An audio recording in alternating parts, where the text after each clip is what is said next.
بسم اللہ الرحمن الرحیم وبہ نستعین انہ خیر ناصر و معین وصلی اللہ علی محمد وآلہ الطاہرین۔ قال الفصل الثانی فی صفاتہ الثبوتیہ وہی ثمانیۃ۔ الحمدللہ، خداوند منان کے لطف و کرم سے ہماری گفتگو شرح باب ہادی عشر میں ہے، اور خداوند منان کے لطف و کرم سے فصل اول کے جو اس بات صانع کے بیان میں تھی، تقریباً مطالب کو آپ کی خدمت میں عرض کیا۔ فصل ثانی باب ہادی عشر کی صفات ثبوتیہ باری تعالیٰ کے بیان میں ہے۔ اچھا، ہمارا پروگرام تو یہی ہے کہ فقط اور فقط جو مطالب باب ہادی عشر کے اندر بیان ہوئے ہیں ان مطالب کو تقریر اور تبیین کیا جائے، لیکن بعض مباحث کی شرافت اور بعض مباحث کی اہمیت کی بنا پر نہایت اختصار کے ساتھ کچھ جامع نکات آپ کی خدمت میں بھی عرض کرتے رہیں گے، تاکہ یہ باب ہادی عشر کا ہمارا دورہ اعتقاداتی مباحث میں ایک جامع دورے کی بھی حیثیت رکھے۔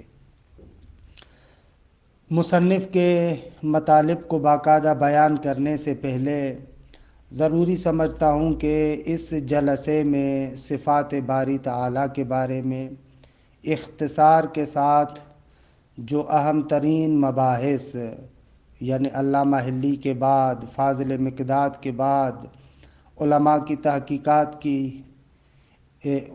تحقیقات کے ذریعے سے بیان ہوئے ہیں، ان مطالب کو بھی بیان کروں کہ یہ مطالب تقریباً حکمت متعالیہ میں مرحوم صدرہ رحمۃ اللہ علیہ نے بیان فرمائے ہیں، اور پھر ملا صدرہ رحمۃ اللہ علیہ کی تابعیت میں جو اس کے فلسفے کے شارحین ہیں انہوں نے بھی ان مطالب کو ذکر کیا ہے۔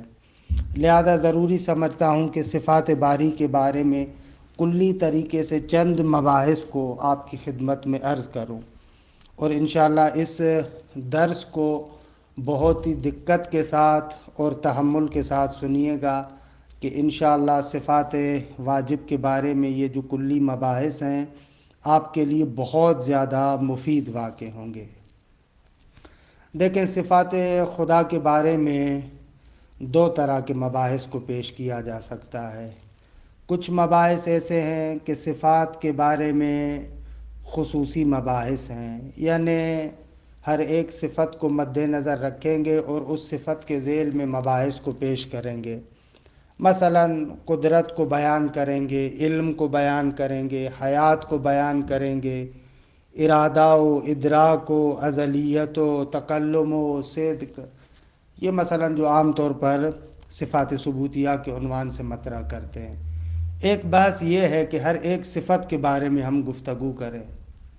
اس سے پہلے ایک بحث یہ ہونی چاہیے کہ صفات کے بارے میں کچھ عمومی مباحث ہیں جو کسی ایک خاص صفت کے ساتھ مخصوص نہیں ہیں، بلکہ صفات کے بارے میں عمومی مباحث ہیں، ان مباحث کو آپ کی خدمت میں عرض کریں۔ تو آتے ہیں ان صفات الہی کے بارے میں جو عمومی مباحث ہیں، سب سے پہلے ان کو پیش کرتے ہیں۔ مبحث اول جو صفات کے بارے میں عمومی طریقے سے ہونا چاہیے وہ ہے صفات باری تعالیٰ کی مختلف تقسیمات۔ مختلف اعتبارات سے صفات باری تعالیٰ کی مختلف اقسام ذکر کرتے ہیں۔ سب سے پہلی تقسیم، صفات خدا کو ایک لحاظ سے تقسیم کرتے ہیں علم کلام میں اور فلسفے میں کہ صفات باری یا صفات ذاتی ہے یا صفات فعلی ہے۔ ایک تقسیم یہ ہے، اور انشاءاللہ اس کے بعد ایک اور تقسیم جو صفات باری تعالیٰ کے بارے میں ذکر کرتے ہیں کہ صفات باری یا صفات ثبوتیہ ہیں یا صفات سلبیہ ہیں۔ پھر صفات ثبوتیہ کے بارے میں ایک تقسیم ہے کہ یا صفات حقیقی ہے یا صفات اضافی ہے، کہ ان اقسام کو آپ کے سامنے عرض کرتے ہیں تاکہ صفات کے بارے میں بصیرت کے ساتھ آپ ہمیشہ مباحث میں وارد ہو۔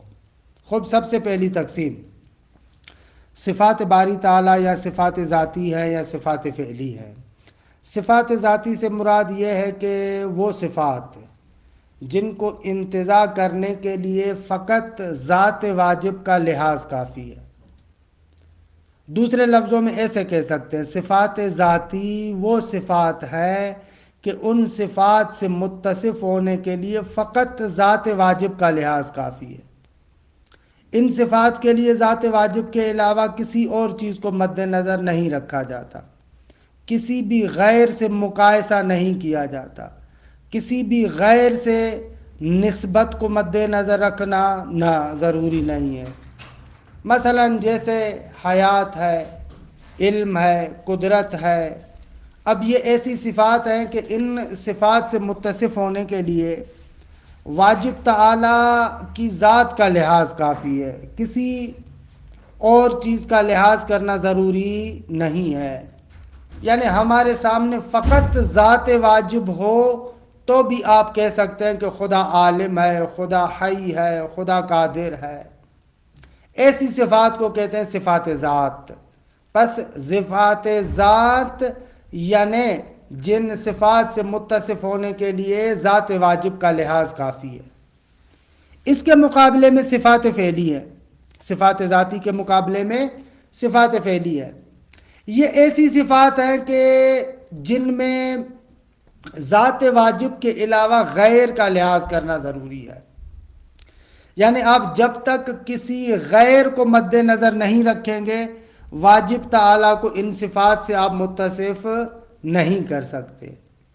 دوسرے لفظوں میں صفات فعلی ان صفات کو کہا جاتا ہے کہ جن صفات سے آراستہ اور مزین ہونے کے لیے ذات باری تعالیٰ کا فقط ذات باری تعالیٰ کا لحاظ کافی نہیں ہے، بلکہ ضروری ہے کہ اس کی ذات کے علاوہ بھی کوئی چیز فرض کی جائے، اس کے بعد اس شے کا ذات واجب سے رابطہ مد نظر رکھا جائے، پھر کہیں جا کر اس خاص رابطے سے آپ صفت انتزاع کرتے ہیں۔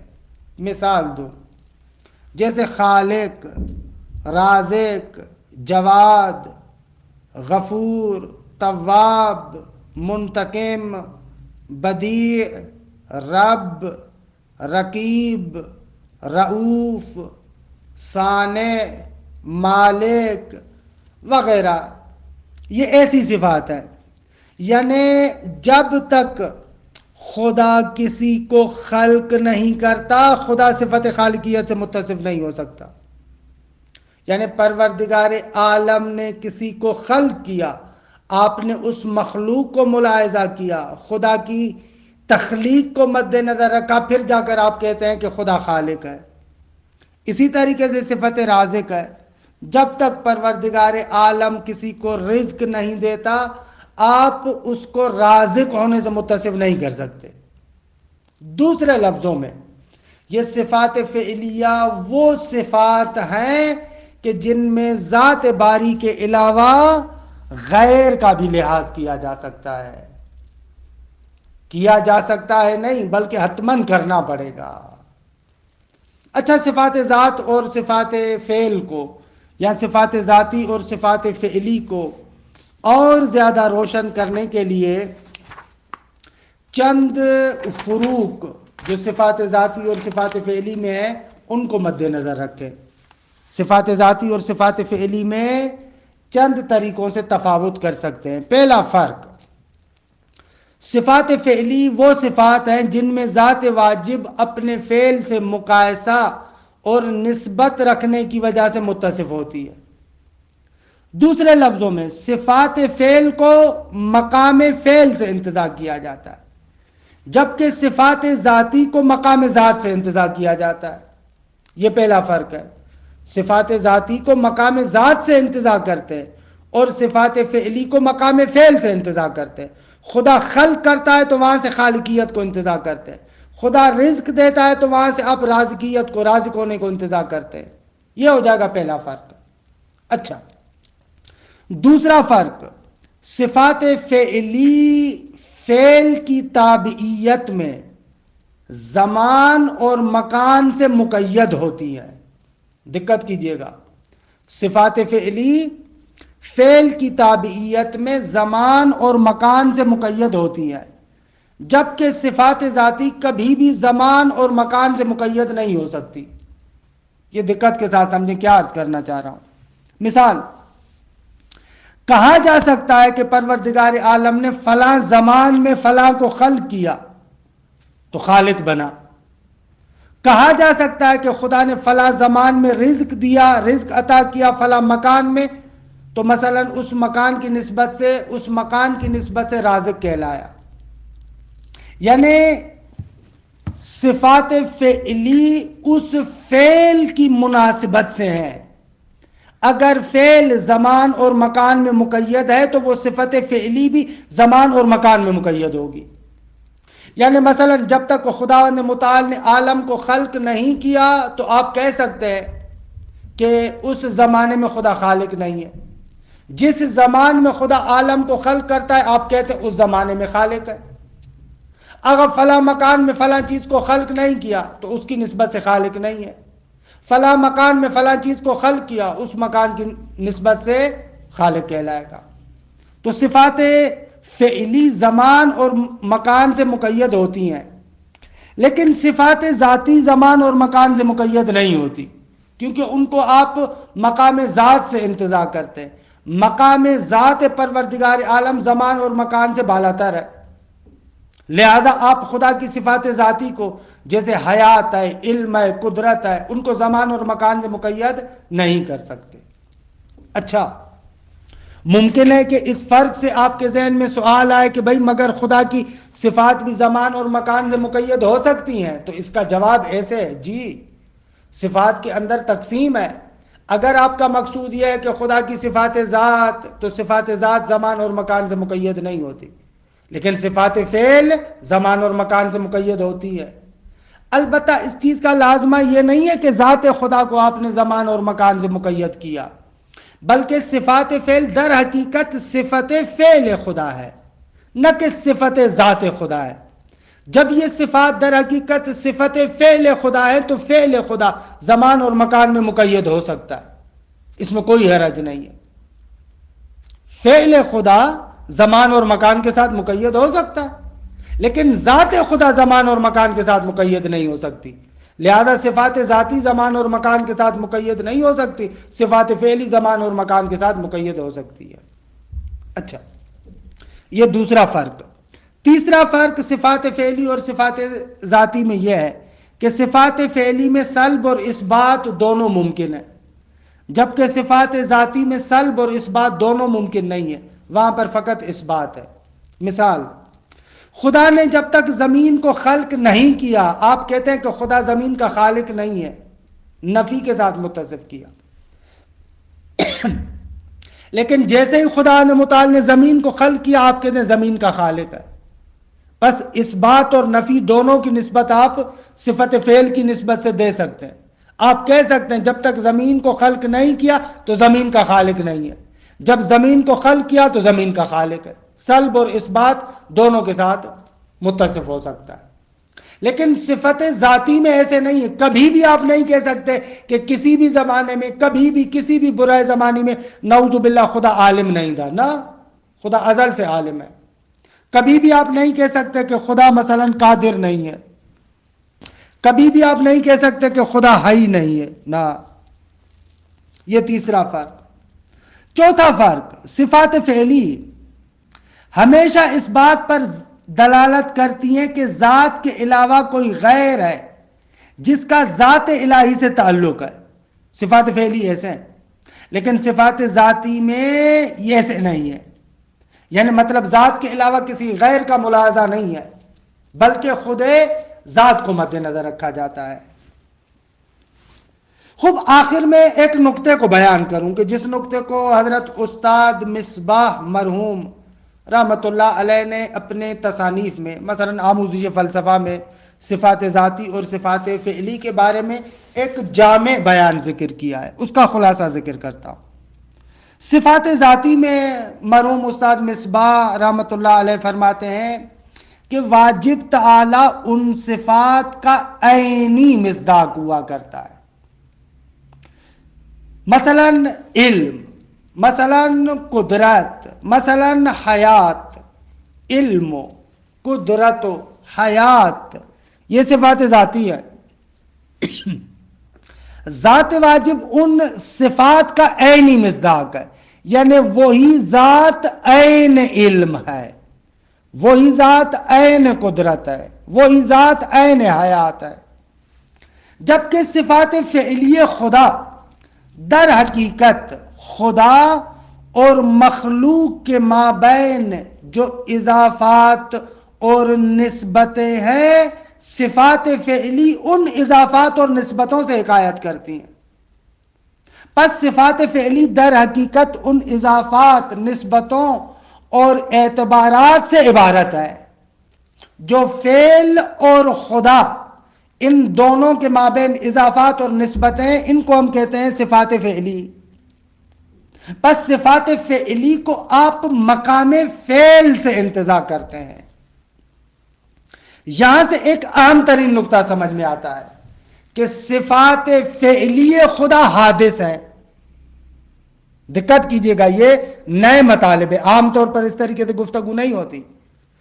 کوئی بندہ آ کر آپ سے سوال کرے کہ آیا خدا کی صفات حادث ہیں یا قدیم ہیں، تو آپ ایک ہی منٹ میں جواب نہ دیں کہ صفات خدا قدیم ہے، نہ نہ نہ، بلکہ آپ کہیں کہ بھائی کون سی صفات مراد ہے. اگر آپ کہنا چاہتے ہیں صفات فعلی تو صفات فعلی خدا حادث ہیں، اور اگر آپ کہنا چاہتے ہیں کہ صفات ذاتی تو ہم کہیں گے نہ، صفات ذاتی حادث نہیں ہے. بھئی یہ کیوں کر ہو سکتا ہے مگر خدا کی کوئی صفت حادث ہو سکتی ہے؟ جی آقا، صفات فعلی حادث ہیں، کیونکہ صفات فعلی در حقیقت صفت فعل ہے، صفت ذات نہیں ہے کہ اس میں کوئی مسئلہ ہو. صفت فعل ہے. جیسے فعل خدا حادث ہے تو صفت فعلی بھی حادث ہے، کیونکہ اس کو آپ مقام فعل سے انتزاع کرتے ہیں.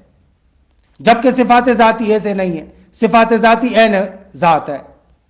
دوسرے لفظوں میں یوں بھی کہہ سکتے ہیں صفات فعلی خدا زائد بر ذات ہے اور صفات ذاتی خدا عین ذات ہے. یہ بہت سارے مطالب ہیں، گھنٹوں کے مطالب ہیں کہ جن کو ہم نہایت اختصار کے ساتھ آپ کے سامنے پیش کر رہے ہیں. لب مطالب کہ اسفار میں چھٹی جلد میں ملا صدرہ ان نکات کے بارے میں بہت زیادہ مفصل گفتگو کرتے ہیں کہ جن کا ماحصل اور خلاصہ یہی ہے جو بندے حقیر نے آپ کی خدمت میں عرض کیا. تو صفات فعلی خدا متأخر ہے ذات سے، کیونکہ فعل سے آپ انتزاع کرتے ہیں، لہذا وہ حادث بھی ہیں. لہذا صفات فعلی میں تغیر بھی آ سکتا ہے. لہذا آپ کہہ سکتے ہیں کہ صفات فعلی خدا حادث ہیں، ان میں تغیر ہے، تبدل ہے، ہو سکتا ہے، کیونکہ در حقیقت یہ صفت فعل ہے. فعل خدا کے اندر تغیر آ سکتا ہے، لیکن صفات ذاتی ایسے نہیں ہیں. خوب، دوسرے لفظوں میں بات کو یوں بھی کہہ سکتے ہیں، کبھی کبھار ہم سے ایک سوال کرتے ہیں، کہتے ہیں کہ اس کائنات کی تخلیق سے پہلے خدا خالق تھا یا نہ؟ کائنات کو رزق دینے سے پہلے خدا رازق تھا یا نہ؟ یہ سوال کرتے ہیں ہم سے. تو اس کا جواب یہ ہے، اگر خالق اور رازق سے مراد آپ کی صفت فعل ہے تو خدا نے متعال کائنات کی تخلیق سے پہلے خالق اور رازق نہیں تھا، کیونکہ خالق اور رازق صفات فعل میں سے. جب تک خدا اس فعل کو انجام نہیں دے گا وہ خالق اور رازق نہیں کہلائے گا. جب خلق کرے گا تو خالق کہلائے گا، رزق دے گا تو رازق کہلائے گا.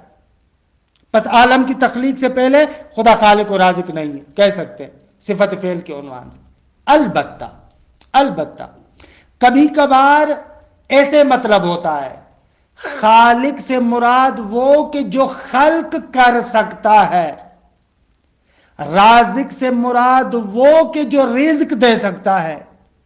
اگر یہ مقصود ہو، خالق یعنی جو قدرت بر خلق رکھتا ہے، رازق یعنی جو قدرت بر رزق رکھتا ہے، تو یہ عالم کی تخلیق سے پہلے بھی خدا خالق بھی ہے، رازق بھی ہے. اس صورت میں صفت فعلی مقصود نہیں ہے، بلکہ آپ کا مقصود صفت ذاتی ہے، خالق یعنی قدرت بر خلق. خوب، یہ قدرت بر خلق صفات ذات میں سے. قدرت بر رزق صفات ذات میں سے. لیکن اگر آپ کا مقصود صفت فعلی ہو یعنی بالفعل خالق بالفعل رازق تو یہ بالفعل خالق اور بالفعل رازق اسی صورت میں بنے گا جب خلق کرے گا اور رزق دے گا.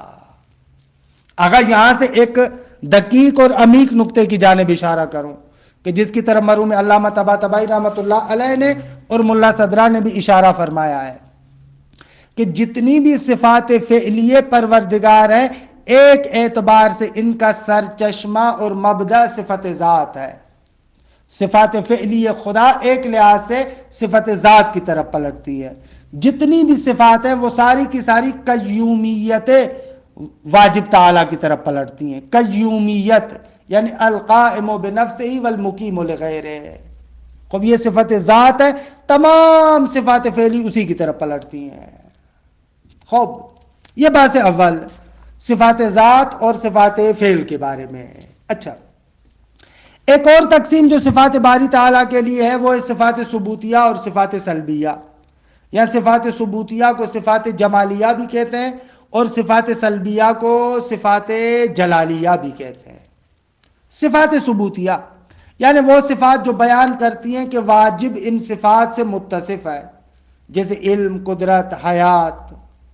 صفات سلبیہ یعنی وہ صفات جو بیان کرتی ہے کہ خدا ان نقائص اور عیوب سے پاک اور منزہ ہے. مثلا جیسے ہم کہتے ہیں خدا مرکب نہیں ہے, جیسے ہم کہتے ہیں کہ خدا جسم نہیں ہے, جیسے ہم کہتے ہیں کہ خدا مثلا مرئی نہیں ہے. یہ صفات سلبیہ ہیں. دقت کیجیے گا, میرے الفاظ پر غور کیجیے گا, بہت نپے تلے الفاظ استعمال کر رہا ہوں. یہاں پر بھی جلد ششم میں اسفار میں ملا صدرہ صفات سلبیہ کے بارے میں نہایت دقیق نقطے کو ذکر کرتے ہیں کہ میں اس مطلب کا اجمال آپ کی خدمت میں عرض کرتا ہوں, تفصیلات اپنے مقام پر. عام طور پر ہم ایسے سمجھتے ہیں صفات سلبیہ سے مراد یہ ہے کہ کچھ چیزیں خدا میں نہیں ہیں. ملا صدرہ کہتے ہیں یہ غلط ہے. صفات سلبیہ کا معنی یہ نہیں ہے کہ کچھ چیزیں خدا میں نہیں ہیں, بلکہ صفات سلبیہ سے مراد ہے سلب النقائص. کچھ نقائص اور عیوب ہم مد نظر رکھتے ہیں اور ان کو واجب تعالیٰ سے نسبت دیتے ہیں, تو ہم کہتے ہیں کہ یہ نقائص اور عیوب ذات باری تعالیٰ میں نہیں ہے. وہ نقائص اور عیوب در حقیقت امور عدمی ہوتے ہیں. ہم ان امور عدمی کو خدا سے سلب کرتے ہیں. پس صفات سلبیہ در حقیقت سلب الکمال ہے. سلب الکمال کو ہم سلب کرتے ہیں. مثال دوں میں آپ کو, مثلا ہم کہتے ہیں کہ خدا عاجز نہیں ہے. عجز صفت سلبی ہے, خدا عاجز نہیں ہے. اب آپ آئیں, یہ جو عجز جس کی نفی آپ خدا سے کریں, عجز کیا ہے؟ عجز یعنی عدم القدرت, قدرت کا نہ ہونا. پس عجز ایک امر عدمی ہے, عدم القدرت, قدرت کا نہ ہونا. اس قدرت کے نہ ہونے کو آپ سلب کرتے ہیں, یعنی ایسے نہیں ہے کہ خدا قادر نہیں ہے. خوب آپ نے غور کیا کہ صفت سلبی در حقیقت سلب و سلب الکمال ہے, اور سلب و سلب الکمال در حقیقت اثبات کمال ہے. صفات سلبیہ کی بازگشت حقیقت میں صفات ثبوتیہ کی طرف ہوتی ہے. آپ جو کہتے ہیں خدا عاجز نہیں ہے, یعنی در حقیقت آپ خدا کی قدرت پر تاکید کرنا چاہتے ہیں. یا مثلا آپ کہتے ہیں خدا جاہل نہیں ہے, جہل عدم العلم ہے. اس عدم العلم کو آپ سلب کر رہے ہیں, یعنی خدا کے لیے عدم العلم نہیں ہے, یعنی خدا عالم ہے. تو ملا صدرہ کہتے ہیں کہ اگر دقت کے ساتھ دیکھا جائے تو صفات سلبیہ میں ہم کسی چیز کو خدا سے سلب نہیں کرتے, بلکہ در حقیقت وہاں پر جو نقائص ہے, عیوب ہے, ان نقائص اور عیوب کو سلب کرتے ہیں. اور یہ بھی جو کہا جاتا ہے مثلا خدا جسم نہیں ہے, کیونکہ جسم ایک ایسا مفہوم ہے کہ جو محدودیت کو بیان کرتا ہے. در حقیقت ہم یہاں پر جسم کے مورد میں بھی محدودیت کو خدا سے سلب کرتے ہیں, وگرنہ جسم کے اندر جو کمال ہے وہ ذات واجب میں موجود ہے. کوئی بھی کمال کائنات میں نہیں ہے مگر یہ کہ وہ ذات واجب میں موجود ہوتا ہے. صفات سلبیہ کی صورت میں ہم فقط اور فقط کیا کرتے ہیں, عیوب امور عدمی اور نقائص کو سلب کرتے ہیں. کہ خوب دقت کیجئے گا، یہ مطلب بہت ہی دقیق اور بہت ہی عمیق مطلب تھا. یہاں پر بھی میں مرحوم حضرت استاد مصباح رحمۃ اللہ علیہ کی آموزش فلسفہ سے صفات کے بارے میں ایک جامع بیان ذکر کرتا ہوں، اس پر غور کیجئے گا.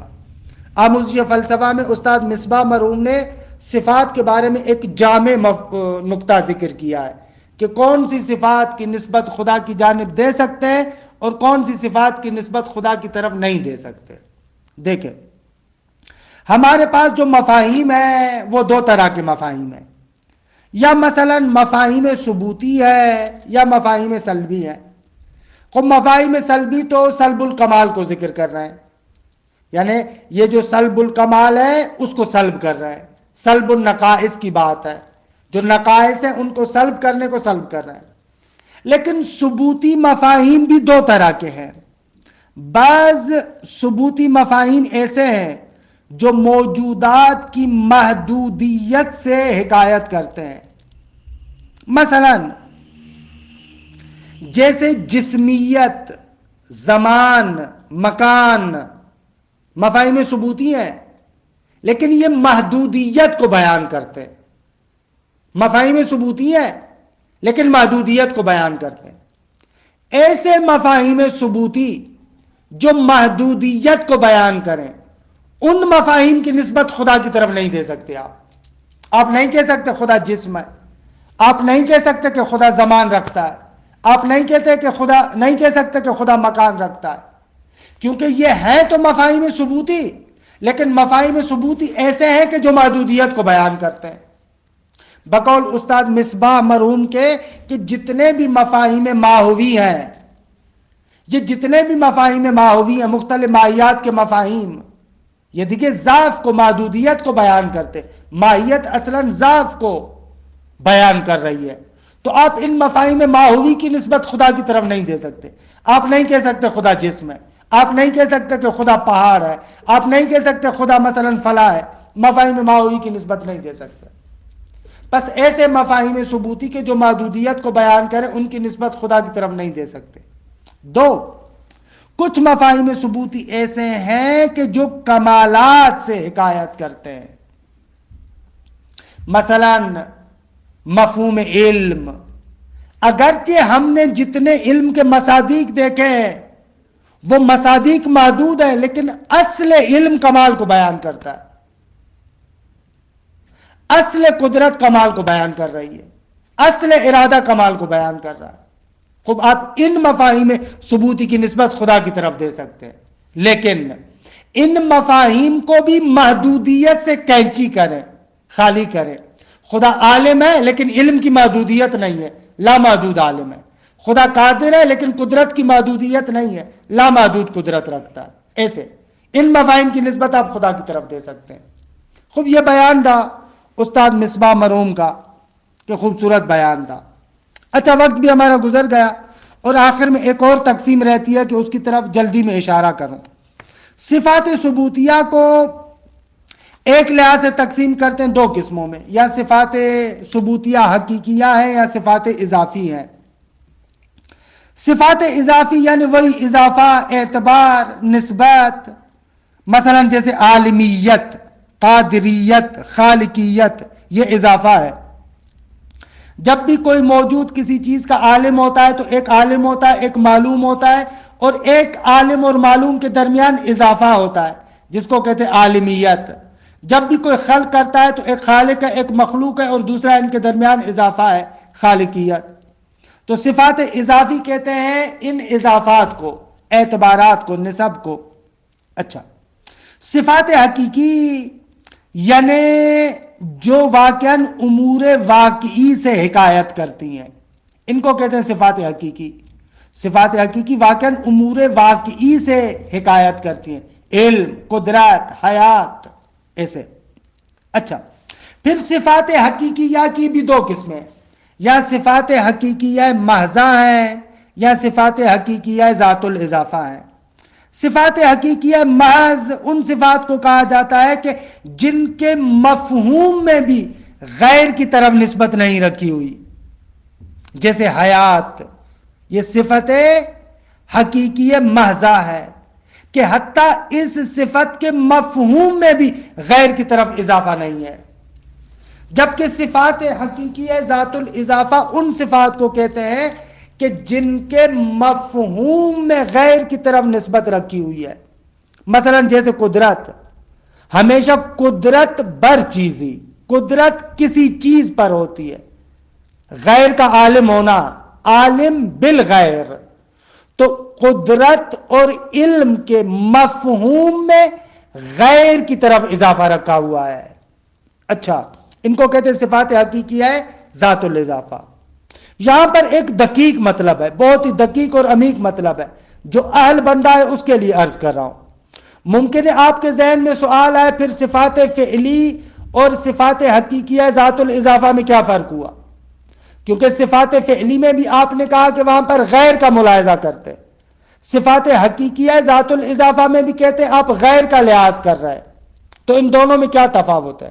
تو ان دونوں میں تفاوت یہ ہے، صفات حقیقی ہے ذات الاضافہ اپنے تحقق اور وجود میں غیر پر متوقف نہیں ہے، بلکہ ان صفات کے مفہوم میں غیر کی طرف اضافہ رکھا گیا ہے، جبکہ صفات فعلی وہ صفات ہیں کہ جن کا تحقق اور وجود غیر کے وجود پر موقوف ہے، نہ کہ صرف ان کے مفہوم میں اضافے کی بات ہے۔ یہ مطلب بہت زیادہ دقیق ہے۔ بس قادر اور رازق میں فرق ہے۔ رازق صفت فعل ہے، یہ رازق صفت اسی وقت متحقق ہوگی جب غیر متحقق ہوگا، لیکن قادر اپنے تحقق اور وجود میں غیر پر موقوف نہیں ہے۔ یعنی ایسے نہیں ہے کہ جب تک مقدور نہیں ہوگا تو خدا قادر نہیں ہے، نہ نہ نہ نہ، مقدور ہو یا نہ ہو خدا قادر ہے، بلے اس صفت کے مفہوم میں غیر کی طرف اضافہ رکھا گیا ہے۔ تو یہ مطلب بہت زیادہ دقیق ہے، بہت زیادہ عمیق ہے، واقعاً اس پر غور کیجیے گا۔ خوب، اس طریقے سے صفات کے بارے میں تقریباً کلی مباحث کو آپ کی خدمت میں عرض کیا۔ آخر میں ایک تذکر کو دوں اور انشاءاللہ تفصیلات اس کی بات میں عرض کروں گا۔ آقا، یہ جو ہم کہتے ہیں کہ صفات خدا عین ذات ہے، آیا ان تمام صفات کے لیے آپ کہتے ہیں کہ صفات خدا عین ذات ہے؟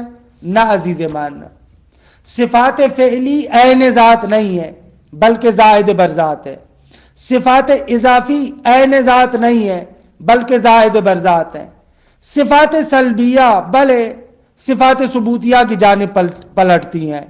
خب جب یہ صفات ثبوتیہ کی طرف پلٹیں گی تو ان کو آپ کہہ سکتے ہیں کہ عین ذات ہے، لیکن جو صفات ذاتی ہے وہ صفات عین ذات ہے۔ خوب، یہ صفات باری تعالیٰ کے بیان میں ایک عمومی مطلب تھا اور ایک عمومی بحث جو صفات کے بارے میں آپ کی خدمت میں عرض ہوئی۔ انشاءاللہ کل سے ہم کتاب کے اندر ورود پیدا کریں گے، لیکن یہ جو ہمارے مطالب تھے ان مطالب کو بار بار سنیے گا، اور صفات کے بارے میں انشاءاللہ بہت سارے گوشے جو آپ کے لیے مجہول ہوں گے ان بیانات سے روشن ہو جائیں گے۔ خدا جانتا ہے کہ ان مطالب کے پیچھے بہت سارے مباحث ہیں کہ جن کو اختصار کے ساتھ آپ کی خدمت میں عرض کیا۔ وصلی اللہ علی محمد و آل بیتہ الطیبین الطاہرین۔